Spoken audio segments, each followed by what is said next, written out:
66 na araw bago ang eleksyon 2025, patuloy sa pag-ikot ang senatorial candidates para ilatag ang kanilang plataforma. May report si Mariz Umali. Nag-ikot sa Northern Mindanao si Luke Espiritu kung saan dumalo siya sa forum kaugnay sa liquefied natural gas energy kasama si Leody de Guzman. Nakiisa si Senador Bato de la Rosa kahapon sa Indigenous People Day sa Tibuli, South Cotabato. Si Senador Bongo nagpaalala sa local leaders na unahin ang kapakanan ng taong bayan. Sa Camarines Sur, ibinida ni Ping Lacson ang mga nagawa noong siya'y senador. Si Senador Lito Lapid ide-develop daw ang turismo tulad ng ecotourism.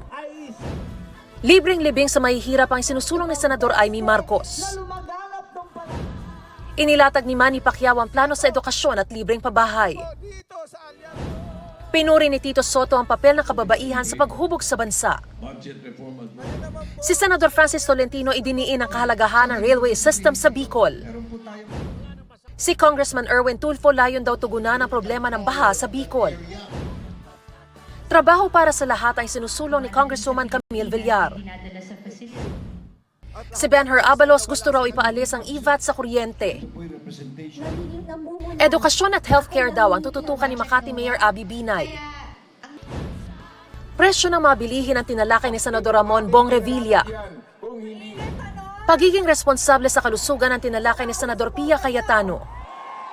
Si Amira Lidasan sumama sa pag-alala ng Bloody Sunday Massacre noong 2021. Sa Iloilo, pagpapababa sa presyo ng bilihin ang tinalakay ni Kiko Pangilinan. Reforma sa edukasyon ang sinusulong ni Bam Aquino. Ipaglalaban ni Ariel Querubin ang karapatan ng taong bayan. Tapat na paglilingkod ang binigyan diin ni Bonifacio Bosita. Kabilang ang kapayapaan at katahimikan sa advokasya ni Philip Salvador. Libreng therapy para sa special needs children ang nais ni Angelo de Alban. Patuloy naming sinusundan ang kampanya ng mga tumatakbong senador sa eleksyon 2025. Mariz Umali nagbabalita para sa GMA Integrated News. Huwag magpahuli sa mga balitang dapat niyong malaman. Mag-subscribe na sa GMA Integrated News sa YouTube.